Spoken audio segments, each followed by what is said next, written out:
सामायिक श्रृंगार सुखद संकल्प हम सजाए, समता भाव जगाए, समता भाव जगाए। 84 के चक्कर में हमने गोते खाए, 84 के चक्कर में हमने गोते खाए। श्रावक जीवन पाया है अब अपने भाग्य सवाए, महावीर की वाणी सुन चैतन्य हम जगाए, समता भाव जगाए, समता भाव जगाए। सामायिक श्रृंगार सुखद है संकल्प हम सजाए, समता भाव जगाए। कर्मों के वश चंचल मन हर मानव को भटकाता, कर्मों के वश चंचल मन हर मानव को भटकाता। लक्ष्य की यदि करे साधना तब संयम बन जाता, सामायिक आलम्बन जीवन धन्य बनाए, समता भाव जगाए, समता भाव जगाए। सामायिक श्रृंगार सुखद है संकल्प हम सजाए, समता भाव जगाए। कोलाहल से भरा जगत हम अंतर नयन उघारे, रमण करे हम समरसता में नैया लगे किनारे, संयम वाणी संयम मन मंजिल को हम पाए, समता भाव जगाए, समता भाव जगाए। सामायिक श्रृंगार सुखद संकल्प हम सजाए, समता भाव जगाए, समता भाव जगाए।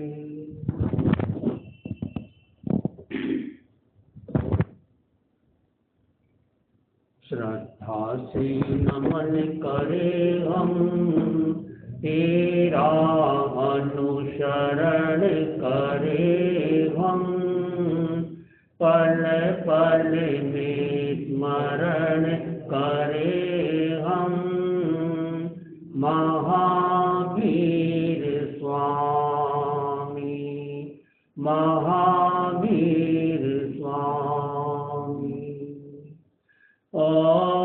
ओंकार बिंदु संयुक्तम नित्यं ध्यायन्ति योगिनः, कामदं मोक्षदं चैव ओंकाराय नमो नमः, ओंकाराय नमो नमः। चविट्टा भारहं वासं चक्रवर्ती महिद्यो संति संति करे लोए पट्टो गई मणुत्तरम। आराध्य के पावन चरणों में वंदन। अत्य विराजित श्रद्धेय मुनि श्री संजय कुमार जी स्वामी, मुनि श्री प्रकाश कुमार जी स्वामी, धर्म प्रेमी भाइयों और बहनों,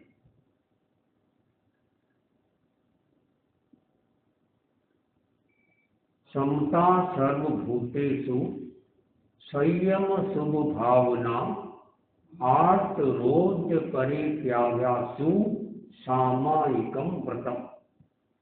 सामायिक का भी बहुत बार बताया जाता है, बहुत बार सुना भी जाता है, लेकिन सामायिक जीवन में उतरना असंभव तो नहीं है, कठिन जरूर हो सकता है। अभ्यास करते करते सामायिक जीवन में उतर जाए, यानी कि हमारे जीवन में समता आ जाए। मान अपमान, लाभ हानि, निंदा प्रशंसा, सुख दुख, ये सब जीवन में आते हैं। दोनों का महत्व है और दोनों आते हैं।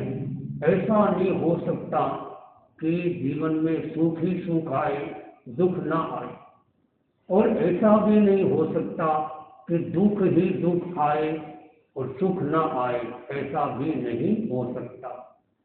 सब हमेशा अमीर ही रहे, ऐसा नहीं हो सकता, और सब गरीब ही रहे।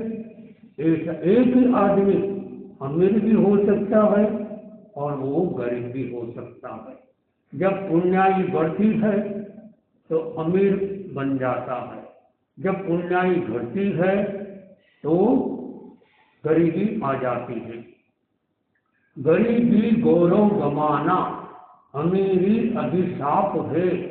मांग खाना, मान खोना, मानसिक संताप है।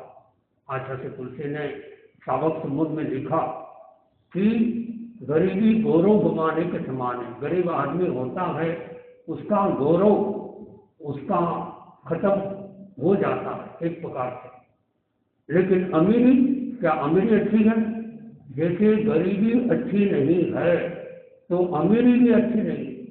और आचार्य श्री महासमन जी नई बात बताते हैं, जैसे गरीबी की रेखा होती है कि कितनी माना जाए कि इतना तक है तो आदमी गरीब है, तो गरीबी की रेखा से ऊपर उठो। तो वो आगे फरमाते हैं, जैसे गरीबी की रेखा फिक्स होती है, वैसे अमीरी की भी रेखा होना चाहिए कि इतने उम्र के बाद या इतनी कमाई के बाद फिर आगे कमाई और न हो, आगे धंधा न करे, आगे और इकट्ठा न करे। कब तक कमाते रहो? जीवन भर कमाए हीरे और मोती, मगर क्या करे कफन में जेब नहीं होती। चलता रहेगा। अब कई लोग होते हैं, अवस्था हो गई, 60 के हो गए, 70 के हो गए, 80 के हो गए, तब भी दुकान पे जाना नहीं छोड़ते। दुकान पे नहीं गए तो चिंता दुकान की रहती। अब आदमी मरने की तैयार, लेटा हुआ है। पूछा, मेरे 4 लड़के हैं, 4 लड़के कहाँ गए? पहले लड़के ने कहा, पापा जी मैं आपके पास में खड़ा हूँ, क्या कर रहे हो? आपका पैर दबा रहा हूँ, आपकी सेवा कर रहा हूँ। दूसरा लड़का कहा, आपके लिए चाय बना रहा हूँ। तीसरा लड़का आपके लिए दवाई लेने गया। चौथा लड़का आगे की भोजन की तैयारी कर रहा। तो तत्काल वो लेटा हुआ था, बैठ गया। अरे चारों लड़के यहाँ पर हो तो दुकान पर कौन है? अब मरने की तैयारी और दुकान की चिंता। ऐसे लोग होते, ऐसे लोग मरकर कहाँ जाए? कहते हैं कई घरों के अंदर में सांप भी रहता है, सांप नागराज, और ज्यादातर वो रहता है धन की तिजोरी के आसपास। ज्यादातर जहाँ जहाँ वो रहता है समझो उसके नीचे धन गड़ा हो, ऐसा भी कहते हैं। तो वो सांप कौन है?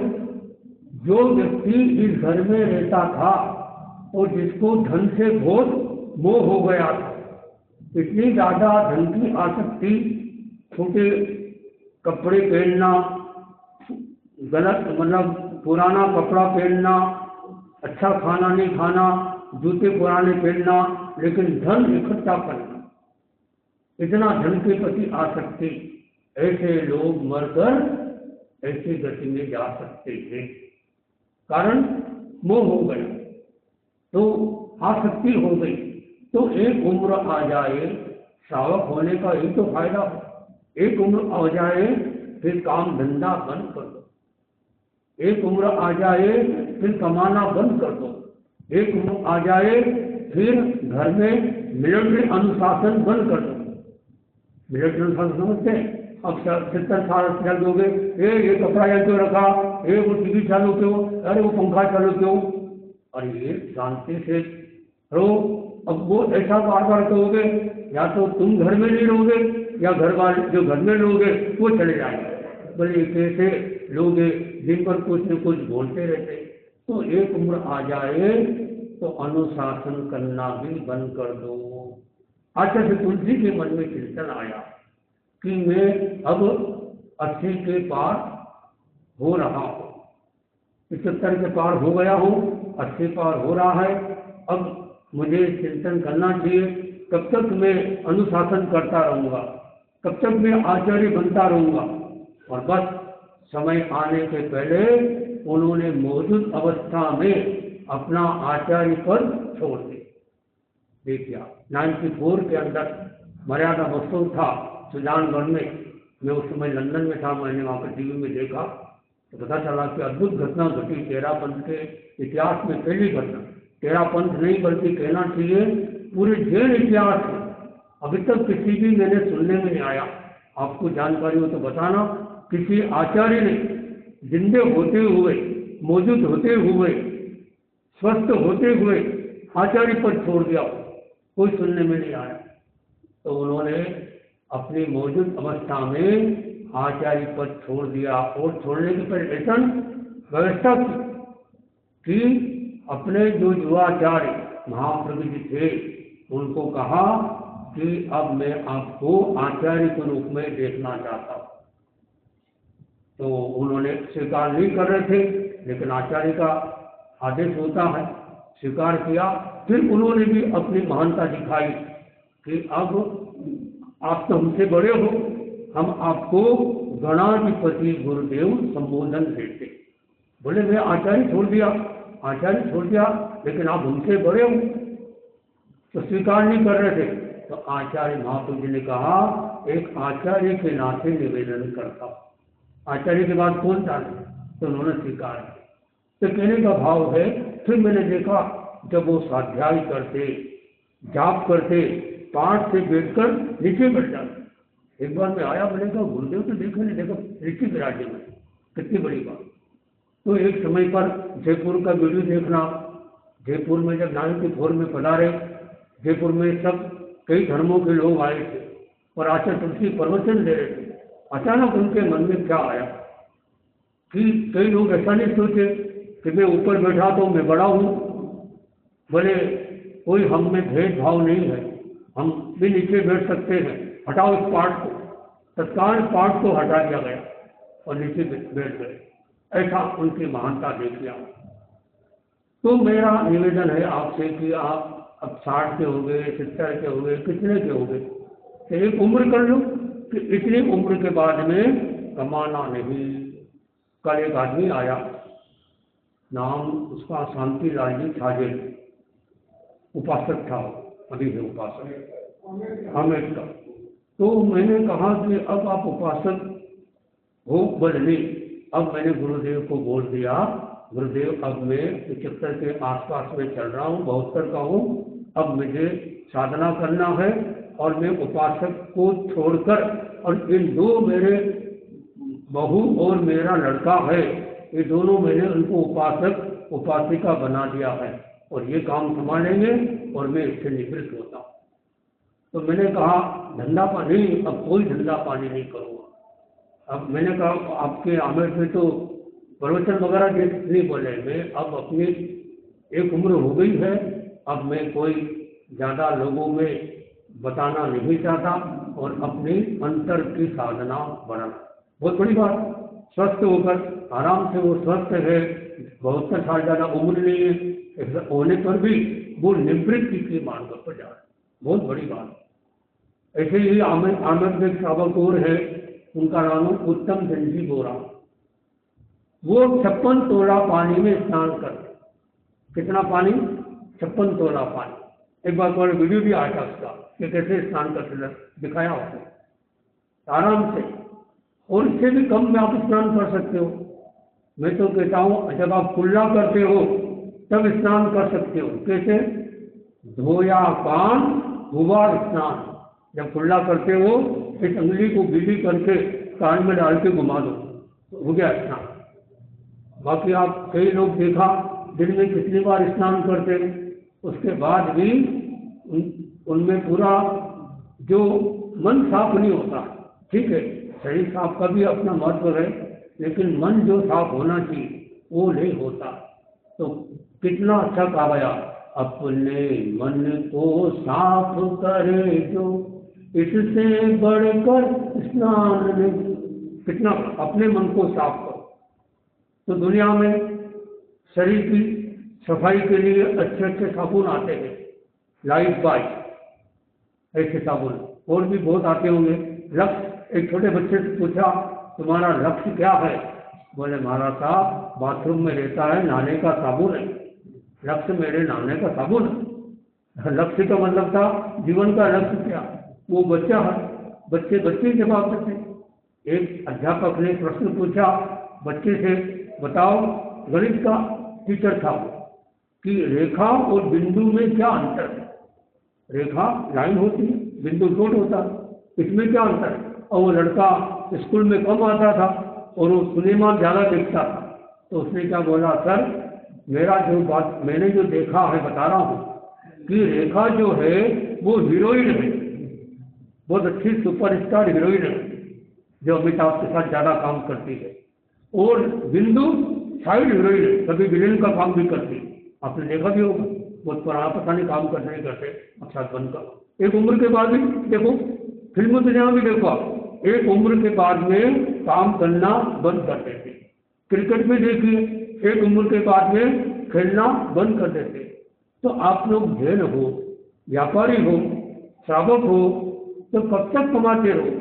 हाँ, कुछ कठिनाई हो घर में कि भाई घर में रहने की कठिनाई है, मकान की कठिनाई है, पैसे की कठिनाई है, गरीबी है, तो समझ में आता है कि आप धंधा पानी करते। लेकिन आपके पास में तो इतना सारा इकट्ठा है कि कितनी पीढ़ियां चल जाए फिर भी आप इकट्ठा कर रहे हो। यहाँ से हिंसा शुरू होती। तो आज के दिन आप ये संकल्प कर लो कि भाई अब उम्र हो गई है, अब निवृत्ति लेना है। अब ज़्यादा समय किसमें लगाना है? 12 व्रत की साधना में लगाना है, सुमंगल साधना में लगाना है। जैसे हमारे गंभीर मंडी सुमंगल साधना भी कर रहे हैं, इतने 95 पे चलते हुए भी कोशिश करते वहाँ से आते, एकल्ले आते, देखिए एकल्ले आते हैं, एकल्ले जाते हैं और मुकाने पर उपवास करते हैं। अभी पर्यूषण में 28 थी, बहुत बड़ी बात। तो आपके रेल मोगरा के लिए गौरव की बात ऐसे श्रावक।